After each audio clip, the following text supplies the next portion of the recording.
금융위기 같은 게 올 것 같다고 보시냐? 얼마나 충격이 올 거라고 생각하는 거냐? 이 부분에 대해서 저희가 여러 번 말씀드렸습니다. 진짜 여러 번 말씀드렸는데 IMF, 그 다음에 글로벌 금융위기가 있어요. 그런데 IMF랑 글로벌 금융위기의 규모를 따져보면요, IMF는 굉장히 큰 사태였지만 세계적으로 봤을 때는 글로벌 금융위기가 훨씬 컸다.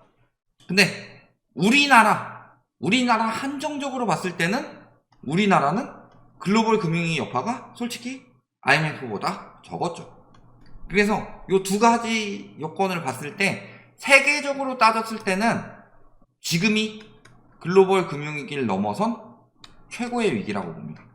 다만 우리나라 국내적으로 봤을 때는 IMF를 넘어서긴 힘들 것이다, 이렇게 보고 있고, 다만 우리나라 IMF 터졌을 때는 어떤 시기였어요?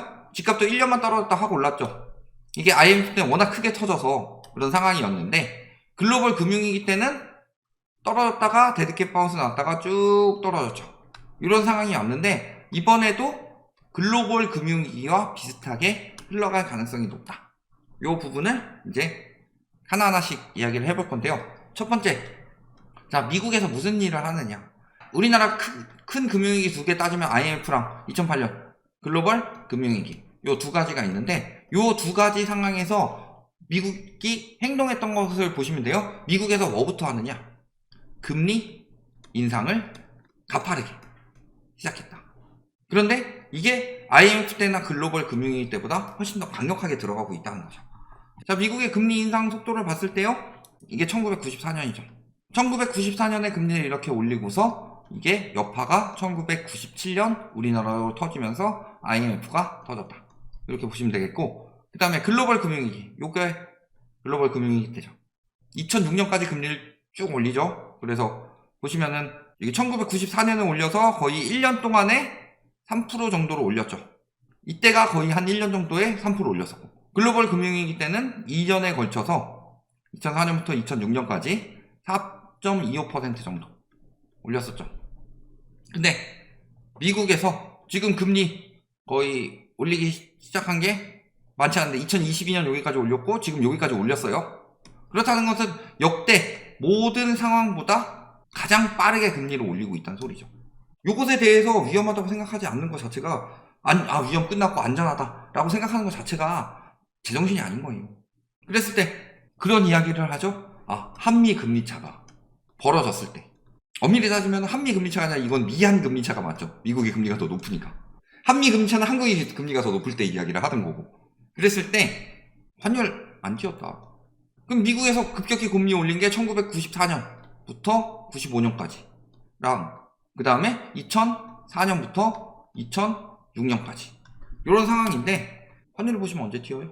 한미 금리차가 벌어졌는데 안 튀어. 환율이 언제 튀어요? 2008년 돼서 튀고 1997년 돼서 튀죠.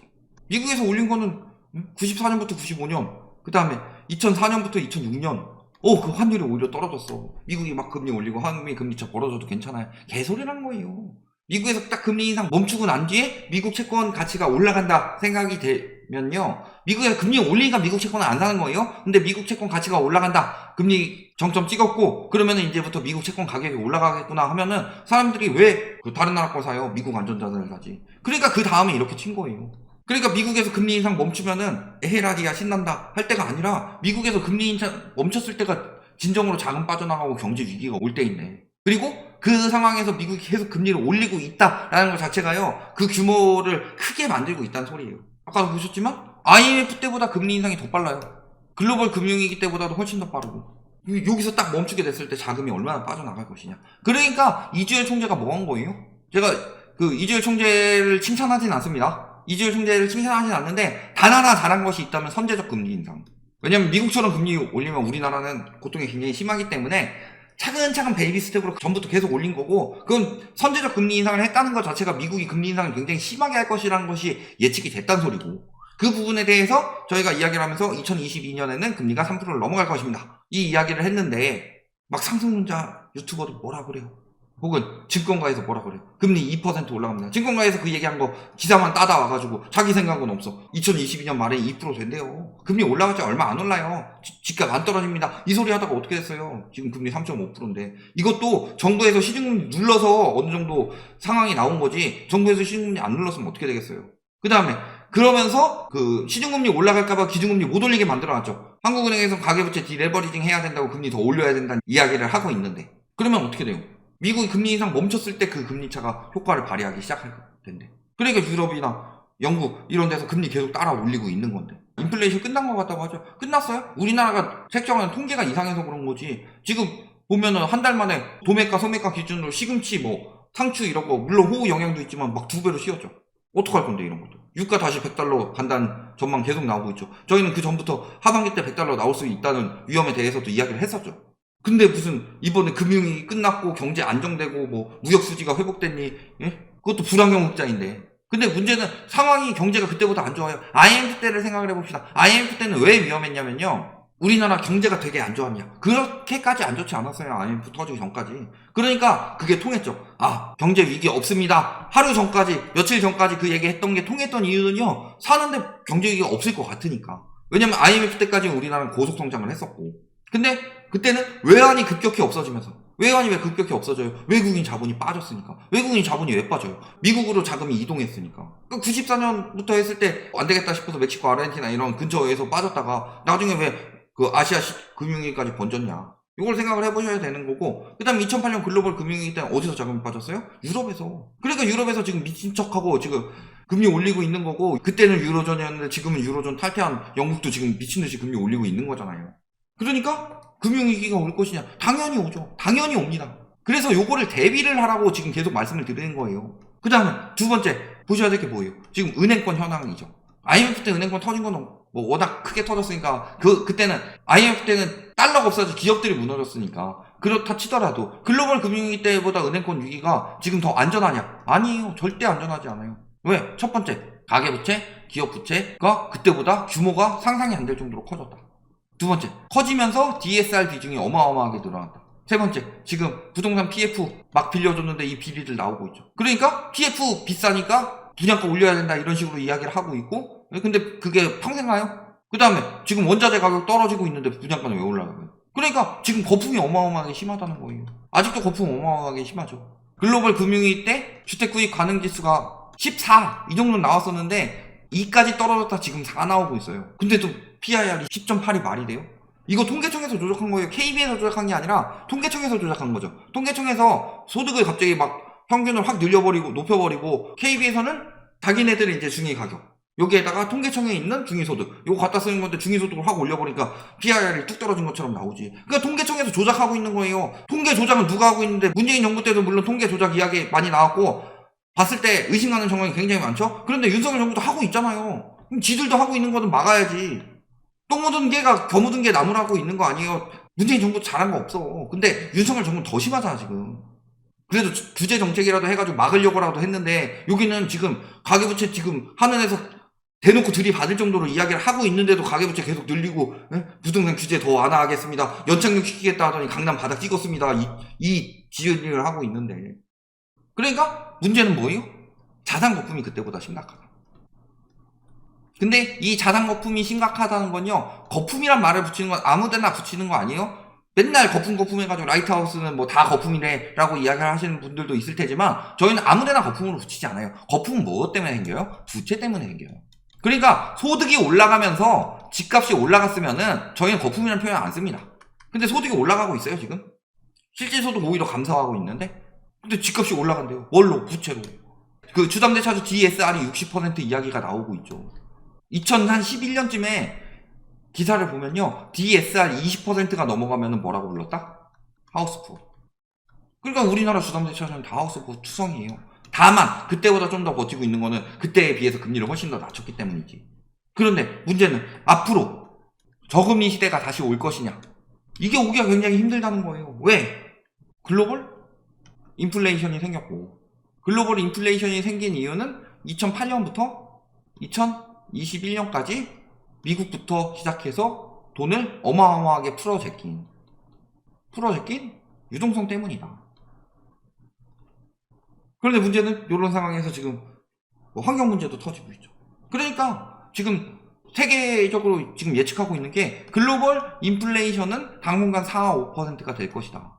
그리고 미국의 금리 역시도 보통 한 4.5% 정도를 잡고 있다. 그러면은 이 정도를 잡으려면 금리를 한 4.5% 정도로 예상을 하고 있다. 그런데 금리 4.5%가 나오려면요, 미국은 내리는 게 맞죠. 그러니까 미국에서 금리 인하한다고 해서 우리나라도 내린다가 아니에요. 우리나라는 올려야 돼요. 근데 만약에 한국에서 금리 올리지 않고 내린다라는 상황이 생길 수가 있죠. 어떨 때? 중국같이 됐을 때. 자, 중국은 GDP 대비 30% 정도가 부동산 사업이죠. 우리나라도 거의 못지 않을 거예요. 왜냐? 우리나라도 GDP 대비 15%가 부동산이 아닌 어떤 사업이야? 건설. 이게 부동산까지 포함하면은 못지 않을 거다. 근데 중국 이게 무너지기 시작하니까 감당이 안 돼가지고 지금 다른 나라에서는 다 금리 올리고 있는데 중국은 금리를 내리고 있죠. 경제 성장률 신흥국 치고는 박살 나고 있고, 또 중국 신흥국이라고 했다고 태클 걸겠네. 근데 중국 같은 경우는 규모가 커서 그런 거지, 삶 자체는 아직도 발전하고 있는 신흥국이죠. 경제 성장률이 4% 5% 나왔는데 이게 침체라고 말하는 곳은 선진국이라고 말할 수 없어요. 신흥국이지. 그런데 우리나라는, 중국은 지금 아직 그래도 성장하고 있는 나라라면 우리나라는 성장 다 한 나라예요. 생각을 해보세요. 청소년 때 뼈 부러지고 하면은 잘 붙죠. 근데 30대만 돼도 다르고 40대만 돼도 달라요. 근데 우리나라는 한 60대는 넘어갔어. 왜? 고령화가 진행되고 있다는 게 그 뜻이에요. 인구가 고령화가 되고 있는데 100세 시대 넘어간 게 이제 일본이고, 우리나라는 빠르게 근데 나이를 2배로 빨리 먹는 거지. 그럼 경제는 우리나라는 굉장히 노후화가 됐는데 부동산 한번 터져봐요. 특히 왜 위험하냐고 하냐면 가계부채 리스크, 이게 굉장히 크단 소리예요. 그러니까 지금 돈 많이 풀어놔서 여태까지 있었던 저금리 시대 끝나고 이제 중금리 시대 정도로 올라갈 건데, 미국은 그래도 버틸만 하다. 왜냐면은 미국은 요때 털어냈으니까. 코로나 때 쌓였더라도 금방 털어낼 수 있을 정도다. 그런데 자, 일본은 어떤 식으로 됐냐? 거의 못 털어내고 90년대 이렇게 부채 쌓이면서 부동산 거품 생겼죠? 거의 못 털어내고 계속 이렇게 쌓였어요. 그러니까 일본은 계속 잃어버린 30년이 오는 거예요. 근데 일본 수준이 어느 정도 수준? 60-70% 정도 수준이죠. 한국은 털어내봤자 요만큼. 이렇게 쌓였다가 요만큼 털어냈으니까 말이 안 되죠. 이때 막 전세자금 대출 풀어가지고 가계부채 다시 쌓이게 만들었고, 그 다음에 이때 초이노믹스 터뜨려가지고 가파르게 올렸고, 그리고 이렇게 코로나까지 터지면서 한 번도 빠진 적이 없어요. 그래서 왜 이번이 글로벌 금융위기 때보다 더 크게 터진다고 이야기를 하냐면요, 여태까지 한 번도 없었던 디레버리징, 이게 이번에 있을 거다. 왜냐면은 이번에 디레버리징을 하지 못하면 나라가 망합니다.